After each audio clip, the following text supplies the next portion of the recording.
All right.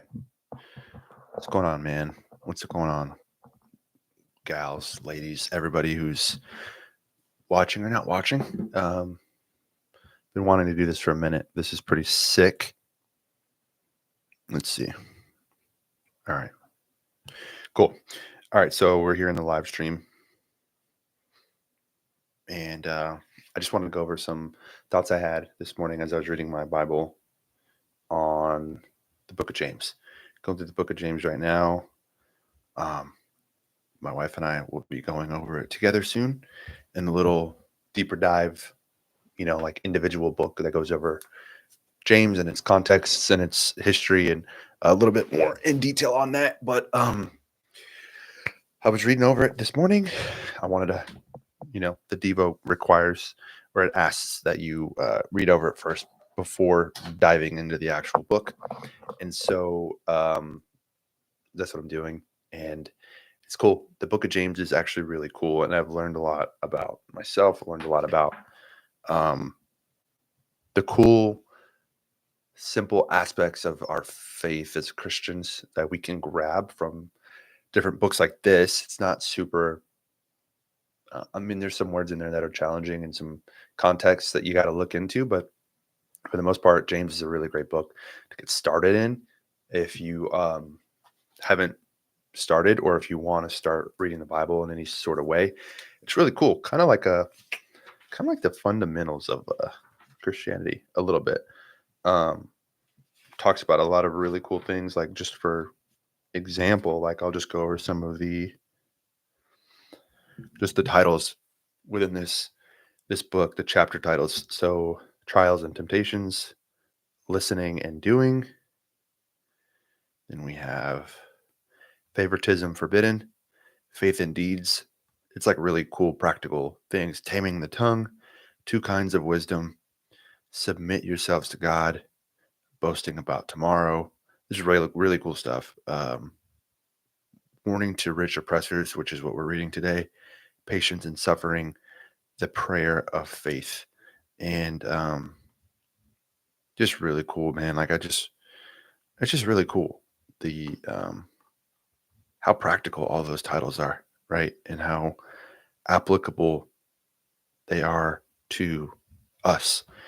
And so let's just dive into this bad boy.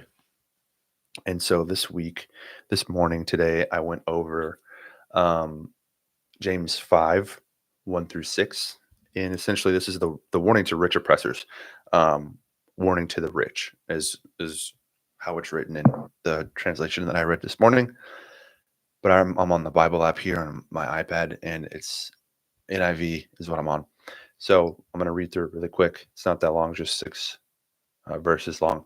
And then I'm just going to give you my thoughts on what I pulled from it this morning. Um, Okay, so warning to the rich oppressors. Now listen, you rich people, weep and wail because of the misery that is coming to you. Your wealth has rotted and moths have eaten your clothes. Your gold and silver are corroded. Their corrosion will testify against you and eat your flesh like fire. You have hoarded wealth in the last days. Look, the wages you failed to pay the workers who mowed your fields are crying out against you. The cries of the harvesters have reached the ears of the Lord Almighty. You have lived on earth in luxury and self indulgence. You have fattened yourselves in the day of slaughter. You have condemned and murdered the innocent one who was not opposing you. Um, pretty wild. Pretty wild stuff. So here, like, there's a lot of controversy in the topic of money. It's one of the, I think it's the most talked about subject in the Bible. And a lot of people take it as it's bad to have money. It's bad to be rich. There's the verse like the it's harder, it's easier for a camel to pass through the eye of a needle than for a rich man to get to heaven. Um, there's just a lot of controversy around money, and there's a lot of different people you can listen to on this topic. But at the end of the day, I think it boils down to just the heart of God, right? I think there's a saying like the love of money is the root of all kinds of evil, and it's it's true, but, like, not all evil is because of the love of money, right? So like all kinds of evil can stem from that. That doesn't mean every evil. That doesn't necessarily mean like me lying to, a friend or my wife is because I love money. Um, anyways, that's for a different conversation for another day. But anyways, referring back to James. So my opinion is I don't believe that God is telling us not to be wealthy, not to be rich, not to even strive for greatness in our life. And I think that sometimes money is a byproduct of being the best um, version of yourself that you can be. It sounds kind of cliche, but I believe it's true. Like if I'm the best version of me, I'm fulfilling my purpose. That may involve me getting super rich, and that's just what are you going to do? Tell God that that's not good? No. I think he wants abundance for us, and He has abundance for us. And I think that even ties into business. The way you make a lot of money is you serve a lot of people, right? I think people do that for different reasons, but if you're faith based and you have Christ as your foundation, then that means you're going to serve people. That's your first priority is serving others before yourself and trying to bring glory to God. And so, well, there's Amazon. Nice. Sorry for the delay. Let me make sure they're leaving and not staying. All right, let me pause this. Can you pause the stream? I'll be right back.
That was wild. I never ever get packages that require signatures, and that was the first time I did.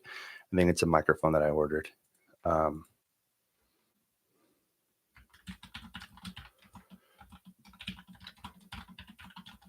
this is the worst first stream ever. Okay, now we're back in business. So, like I was saying, I don't believe that Jesus or God is telling us that we have to be poor. We can't have any money or can't be wealthy. I don't believe that's true. So what it's saying here is a warning to the rich. And in my little side notes in my Bible, it said that the people that were being referred to in this passage are most likely not believers, which makes sense, especially as Jesus was pretty fresh in these days. It was still a new kind of idea. And so here's what I kind of took away, some clip notes and also some thoughts sprinkled in here.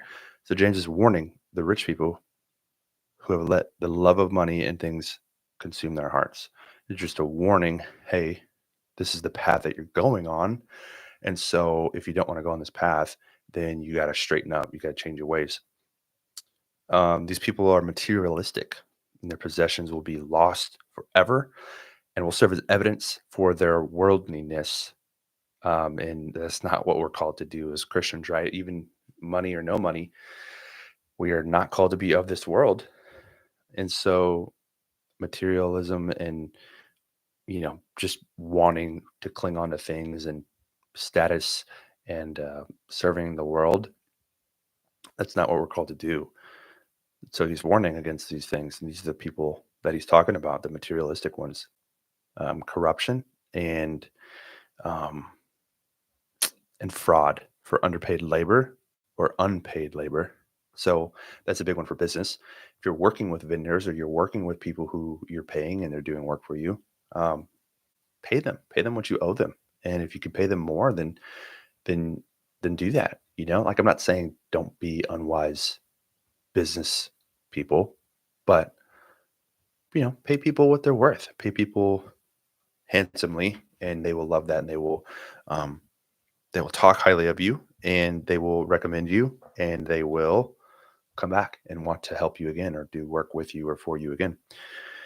And I think you've seen that if you ever hired a contractor or a vendor. I have a shoot today where I have two contractors coming out and hanging out with me, and paid them well.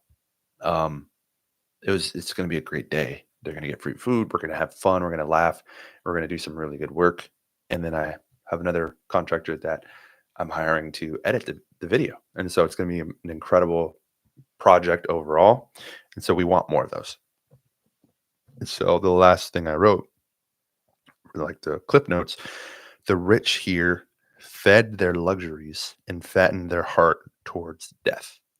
Right. So they fed their luxuries, they fatten their heart. Like the fattened calf was a thing back then, and you would slaughter the fattened calf for big festivals or parties or celebrations. And so they're fattening their own hearts in a negative way towards death, right? They're like just indulging on whatever they want, whatever luxuries that they want, their appetites of the flesh. They're just giving into all that. There's nothing there but just want and desire, and I get what I get, or I get what I want, and nobody can tell me anything. And that's not good. That's not what we're called to do. And that is a warning to those of us, to those people who have money, who are, you know, called to I guess, uh, to just have a lot of material wealth and riches, and that's just a warning, because I think these people, although they didn't believe, that doesn't mean that that's not you right now. That doesn't mean that once you got money, your heart transformed into this thing that slowly just became more greedy, became more materialistic, just because you can, because money has a way of doing that to us. So here are the kind of notes I wrote on my thoughts on like the business aspect of it. This is not saying do not become wealthy, right? It's not saying that being rich is bad. But having a lot of money and a lot of resources can make it easy to feed your temptations, the temptations of the flesh. I believe that it can. And I think if you've ever had a significant amount of money, like from a job or from anything, you're kind of tempted to like, I'll speak on my behalf, but like I run a media company called AV Media. Kind of cool, got a little sign. And when I get a big paycheck, I'm always tempted to just like, man, I could use a new camera. Like this camera is like, it's good and all, but I could use a new one too, right? And yeah, I don't think that's necessarily what we're called to do. We're called to be good stewards of it, giving our first fruits and our tithes, and helping and serving with that money. And so it's a cool mindset game, like mindset shift. It's like, how can I use this money to bless others? And just by the nature of how God works, like when you sow good seeds like that with your money, with your time, with your words, um, God will, like, He'll help you reap a bountiful harvest. I believe that's true. And then the next thing I put is put Jesus as your number one in life, in your finances, in your business, and wherever else. Give often and don't become materialistic. Don't become reliant on the feeling that you get from acquiring things or money or whatever that looks like. So this is what I pulled from these 6 verses in James 5, 1 through 6. And I hope that you got a good word from this. I hope that if anything, like it just inspires you to say, you know what, I want to start making content like this, or I want to open my Bible and see what I can pull from James. And this morning, I didn't really dive too deep into the context of it. I'm going to do that in that deeper book, the Deeper Devo book. And, but just keep that in mind. Don't be materialistic. Um, let Jesus be first. Let him in the driver's seat of your business, of your life, of your marriage, of your relationships, your finances, all those good things. And you will reap what you sow, a bountiful harvest. See you guys later. God bless.